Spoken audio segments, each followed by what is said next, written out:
Have you ever wanted to learn how to drive a manual vehicle but found the process to be excessively complicated? Well, me and my partner David have actually simplified the process into 7 simple steps. Now the first step Well, is... yeah, Axel, hold on. Just take one.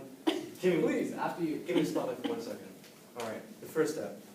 Turn on the car by completely pushing down the clutch. Now, that's the pedal located all the way to your left. Turn the ignition on, keep the clutch held all the way down while applying your brakes. This is the order to safely release your emergency brake. Yeah. Okay, the second step, right? First of all, make sure that you're in first gear. Second of all, familiarize yourself with the position of the gears in the vehicle. It may vary from the make and model. However, make sure that you familiarize yourself with the feeling of the throw into the next gear. All right. You ready to get this rolling with the third step? All right. Take your foot off the brake pedal, but slowly give the car gas. Now ease off the clutch with the same amount of gas. Now if the car's about to stall, quickly put the clutch all the way back in and let off the gas and press the brake to avoid this. As the clutch is engaged into the engine, give it a little gas and slowly let off the clutch. This drops the RPMs and it makes it easier for you to let go of the clutch. Quick tip, if you mess up, don't get frustrated. Simply put the car into neutral and start over from step 2. However, step 4, once your foot is completely off the clutch and you're up to 3,000 RPMs, shift to second gear by letting off the gas, completely engaging the clutch. Pulling off the shifter down from first to second gear after you put your foot back onto gas as quickly as possible before losing any speed. Initially, this process can be very slow, but with some practice, you can actually do it faster and more accurately. In step 5, it's very simple. Once you have upshifted,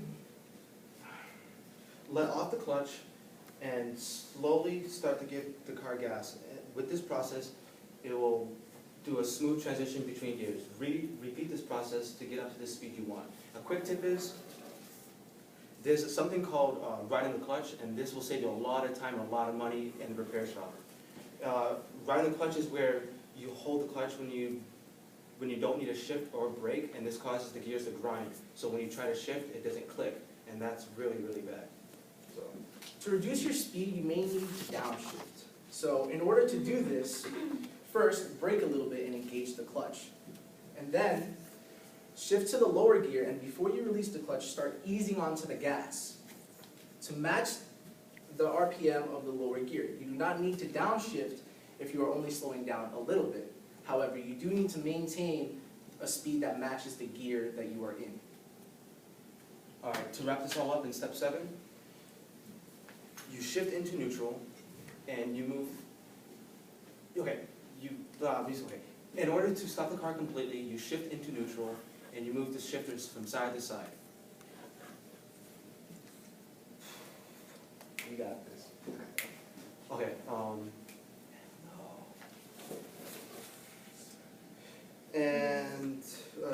and don't forget to engage the clutch to put the car back into first gear if you're not parking, or your car will stall. Yes. And now that you guys know how to drive a manual vehicle, nothing can stop you from getting your perfect dream car. You don't have to worry whether it's automatic or manual. There's nothing in the way of you guys saying, hey, today I'm going to spend my day at the beach. So, Or be stuck with driving that boring automatic car like Axel. yeah, when you blow your transmission, I know a guy.